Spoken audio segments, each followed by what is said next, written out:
ये कुल्फी है, तेरी सारी गर्मी को ठंडा कर देगी।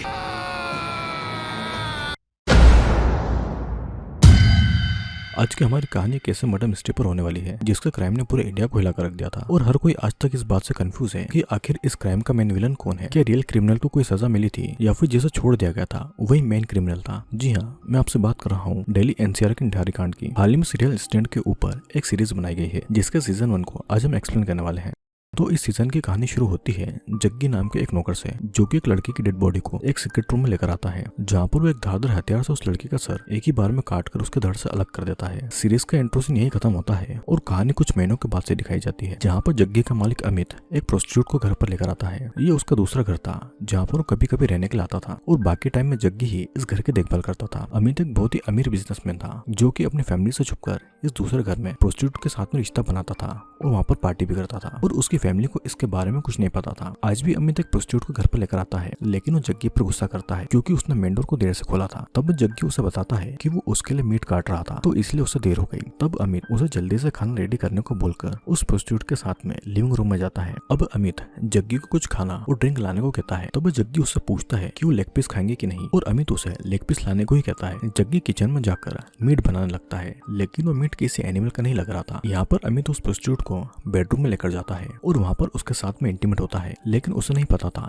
कि ये सब जग्गी छुपकर देख रहा था। फिर अगले दिन हम उस एरिया के पुलिस स्टेशन को देखते हैं जहाँ की पुलिस को अपनी ड्यूटी करने में कोई इंटरेस्ट नहीं था। सब पुलिस वाले अपनी ड्यूटी के टाइम पर या तो सो रहे थे या फिर आलतू फालतू काम कर रहे थे। एक पुलिस वाला तो वहाँ के कॉल तक रिसीव नहीं कर रहा था। कई बार कॉल आने के बाद में वो उस कॉल को रिसीव करता है और अपने सीनियर पुलिस ऑफिसर को देता है। तब उन्हें पता चलता है कि निठारी एरिया के H5 बंगले के पास वाले नाले में ह्यूमन बोन्स मिली है। अब इतनी बड़ी खबर मिलने के बाद भी पुलिस को इस केस में कोई भी इंटरेस्ट नहीं था। फिर भी वे लोग उस जगह को इन्वेस्टिगेट करने के लिए जाते हैं। तब उस नाले में इंसानों की हड्डी मिलने के बाद में वहाँ पर लोगों की भीड़ लग गई थी, लेकिन पुलिस ये मानने को नहीं तैयार थी कि वो हड्डी किसी इंसान की है। पुलिस के मुताबिक वो हड्डियां किसी जानवर की थी जो कि किसी ने खाकर वहाँ पर फेंक दी थी। तब उनमें से एक आदमी बताता है कि क्या किसी जानवर की 5 उंगलियां होती है और ये क्लियरली दिख रहा था कि वो हड्डियां किसी इंसान की ही है। इस बात पर पुलिस 2 लोगों के ऊपर हाथ उठा देती है क्योंकि लोगों ने उन पर सवाल उठाया था, लेकिन अब वहाँ के लोग पुलिस से नहीं डर रहे थे, उल्टा वे लोग पुलिस को ही गाली दे रहे थे। जब बात बिगड़ती हुई दिखाई देती है तो पुलिस कार को लेकर वहाँ से वापस चली जाती है और ये सब पास की बिल्डिंग के ऊपर से जग्गी देख रहा था और वो H5 हाउस और किसी का नहीं बल्कि अमित का ही था। अब यहाँ पर बहुत से लोगों ने निठारी पुलिस स्टेशन को घेर लिया था। सभी लोगों ने हाथ में हथियार लिए हुए थे कि जब भी कोई पुलिस वाला दिखेगा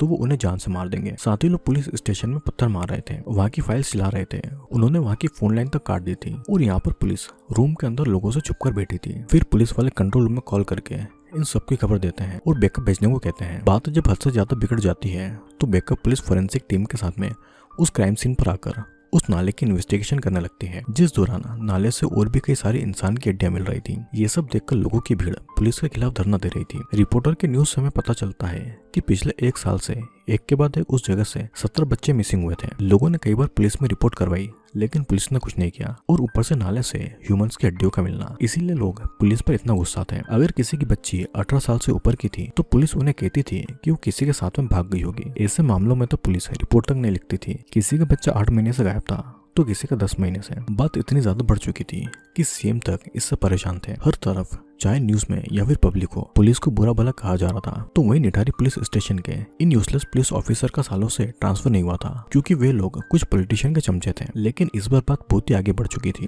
तो इसीलिए सीएम कमिश्नर के ऊपर प्रेशर डाल रहे थे ताकि वे लोग कोई एक्शन ले। और उसके अगले ही दिन सरकार निठारी थाने के पुलिस ऑफिसर को सस्पेंड कर देती है और एक स्पेशल इन्वेस्टिगेशन टीम बनाई जाती है बेस्ट ऑफिसर के साथ इस केस को इन्वेस्टिगेट करने के लिए। फिर अगले दिन निठारी थाने में एक न्यू पुलिस ऑफिसर को अपॉइंट किया जाता है जिसका नाम प्रकाश था। पास्ट में प्रकाश ने बहुत सारे बड़े बड़े केस को सॉल्व किया था, साथ ही वो स्पेशल इन्वेस्टिगेशन टीम में भी था, लेकिन वो हर केस को सॉल्व करने के लिए पैसे लेता था, तो इसलिए कई लोग उसे रिश्वतखोर भी कहते थे। और इसी के चलते कई सारे बड़े केस सॉल्व करने के बाद भी वो आज तक कमिश्नर नहीं बना था। फिर निठारी थाने आने के बाद में पुलिस उनसे रिक्वेस्ट करती है कि उनके मिसिंग बच्चों को ढूंढे और जो कोई भी बच्चे मर गए हैं उनके क्रिमिनल को सजा दे, क्योंकि इस केस में एक बहुत ही अमीर बिजनेसमैन का नाम था जो कि इजीली बच सकता था। जानवी नाम की एक रिपोर्टर प्रकाश पर रिश्वतखोरी का इल्जाम लगाती है। उसके मुताबिक ये केस बच्चों का था, तो क्या उसका इस केस को इन्वेस्टिगेट करना ठीक था, क्योंकि वो एक करप्ट पुलिस ऑफिसर है। तब वो पुलिस ऑफिसर प्रकाश का कहना था कि वो कभी भी किसी भी केस को सॉल्व करने में फेल नहीं हुआ है और इस बार भी वो क्रिमिनल को पकड़कर उसे सजा जरूर दिलवाएगा। फिर प्रकाश उन पुलिस ऑफिसर की अच्छे से खबर लेता है जिन्होंने पिछले 1 साल से हर केस को इग्नोर किया और कोई भी काम नहीं किया। उन बच्चों के साथ में एक पायल नाम की एक लड़की भी मिसिंग हुई थी। तब उन पुलिस वालों ने बस इतना चेक किया था कि उस लड़की का कोई बॉयफ्रेंड है या नहीं, या फिर वो लड़की क्या रेड लाइट एरिया में मिलेगी। उसके बाद में उन लोगों ने केस फाइल को बंद कर दिया। अब प्रकाश पायल के पिता से मिलते हैं, जो उन्हें बताते हैं कि एक दिन पायल बंगला नंबर H5 में गई थी, जो कि अमित का बंगला है। पायल को कोई कॉलिंग का जॉब मिला था। उसके पिता ने उसे बोला भी था कि कॉलिंग का जॉब इतनी रात को क्यों होगा। तब पायल ने उसे ये कहा कि उसे अमेरिका में कॉल करके बात करनी होगी और रात तो सिर्फ इंडिया में ही हुई थी। अमेरिका में इस समय दिन है और इस काम के लिए उसे तुरंत पैसे मिलेंगे। लेकिन उसे नहीं पता था कि वो अपनी बेटी पायल को उस दिन आखिरी बार देख रहा है जब वो घर नहीं आई और उसका फोन भी बंद आ रहा था। तब वो अगले दिन H5 बंगले में पहुंच गया, लेकिन जग्गी और अमित ने उसे ये कहा कि वहाँ पर कोई पायल नाम की लड़की नहीं आई थी और वे लोग कोई कॉल सेंटर नहीं चलाते हैं। इसके बाद में पायल के पिता पुलिस स्टेशन गए, जहाँ पर वो पायल की मिसिंग रिपोर्ट लिखाना चाहते थे, लेकिन वहाँ की पुलिस रिपोर्ट को लिखने को राजी नहीं थी। उनके मुताबिक पायल एक अडल्ट है, वो किसी के साथ में भाग गई होगी। तब वो पायल के पिता एसपी से पुलिस रिपोर्ट लिखने की रिक्वेस्ट करते हैं, लेकिन एसपी तो उनसे भी बड़ा बदतमीज था, जो पूछताछ के बहाने उसके पिता से उसकी बेटी का ब्रेस्ट साइज, उसकी ब्रा और पेंटी का कलर पूछता है। साथ ही वो एक बाप से उसकी बेटी से रिलेटेड सेक्सुअल क्वेश्चन भी पूछता है। वो एसपी तो इतना ज्यादा बदतमीज था कि वो उसकी बेटी पायल के साथ में इंटीमेट होने की भी बातें भी करता है। जब वो पायल के पिता ने इस बात को ऑब्जेक्शन किया तो एसपी ने रिपोर्ट लिखने से मना कर दिया और उसे ये भी कहा गया कि उसी ने उसकी बेटी को कहीं पर बेच दिया होगा और वो यहाँ पर आकर रिपोर्ट को लिखवाने का नाटक कर रहा है। फिर एसपी ने उसे धक्के मारकर उस पुलिस स्टेशन से उसे बाहर निकाल दिया। पायल के पिता 2 महीने तक कोशिश करते रहे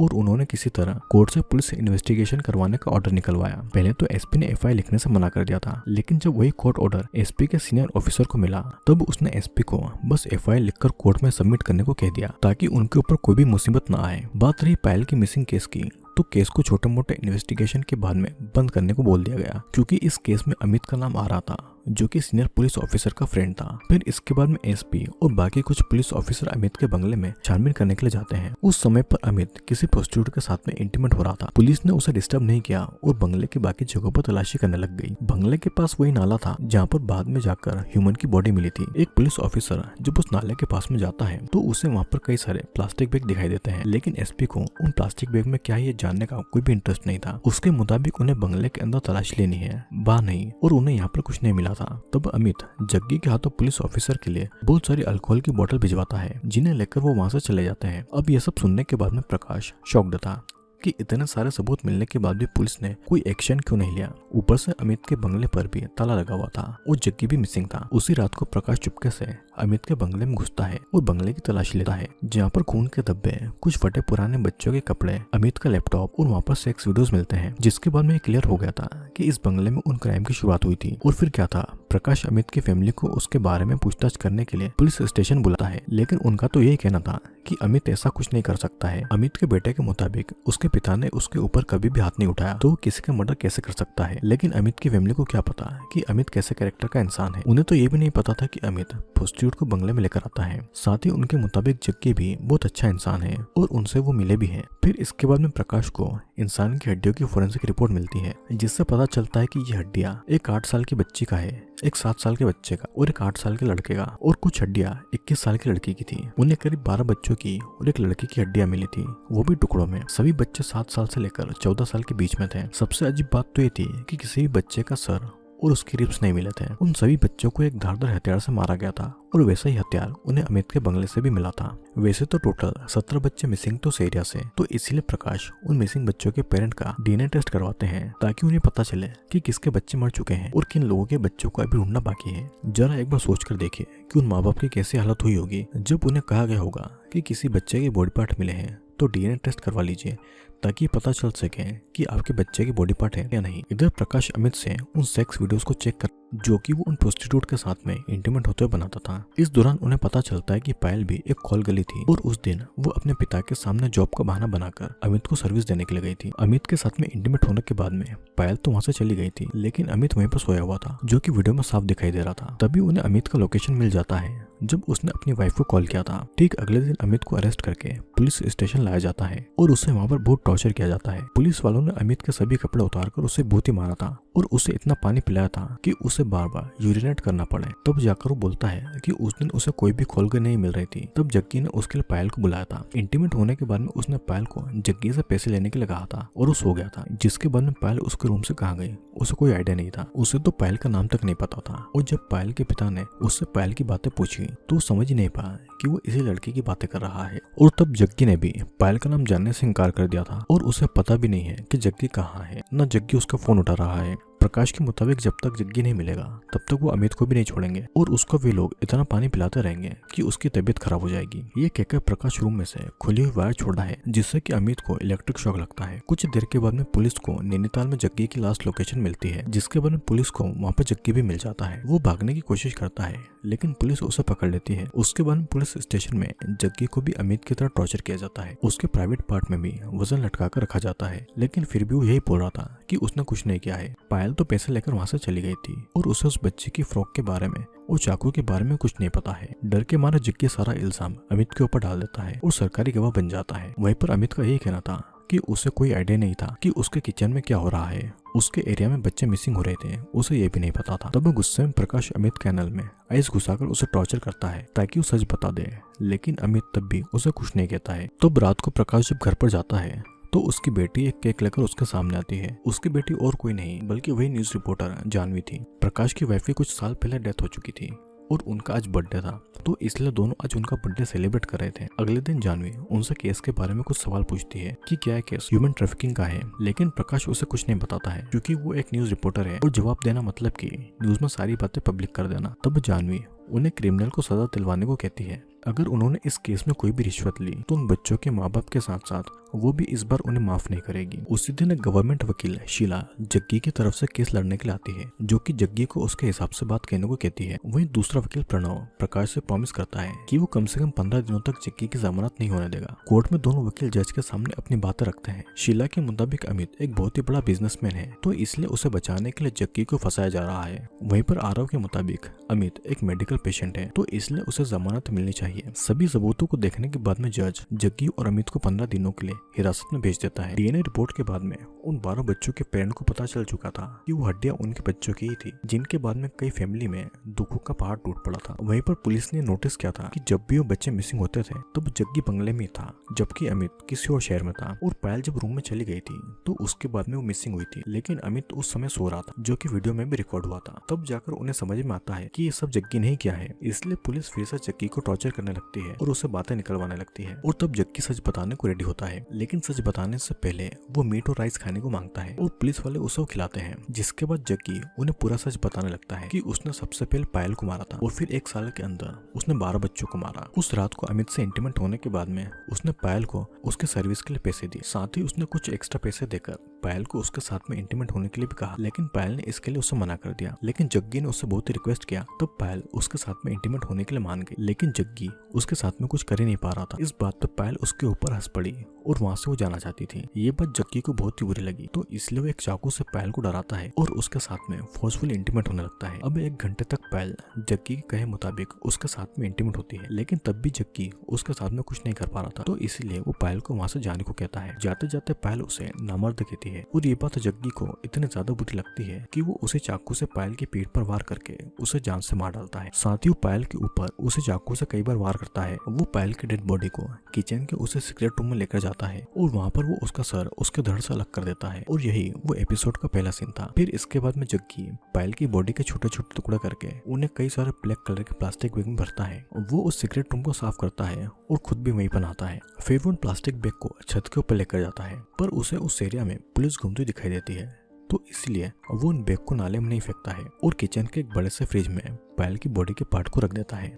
जग्गी छत से नाले में बॉडी के पार्ट के बैग को फेंकता था, जो कि एसपी को दिखाई भी देता था, लेकिन उसने इस बात को पूरी तरीके से इग्नोर कर दिया था। वहीं जग्गी ने लिविंग रूम में पायल को मारा था और जब वो वहाँ पर खून को साफ कर रहा था तो अमित ने उसे देख लिया था। क्या अमित भी जग्गी के साथ में इन क्राइम के साथ में जुड़ा हुआ है? ये हमें इस सीरीज के अगले सीजन में ही पता चलेगा, तो तब तक के लिए वेट करिए। मैं जल्दी ही अगले सीजन का एक्सप्लेनेशन भी लेकर आऊंगा। दोस्तों, इस सीरीज निठारी के रियल केस के ऊपर बनी हुई है, जो कि मर्डर, टॉर्चर, कैनिबलिज्म को शो करती है।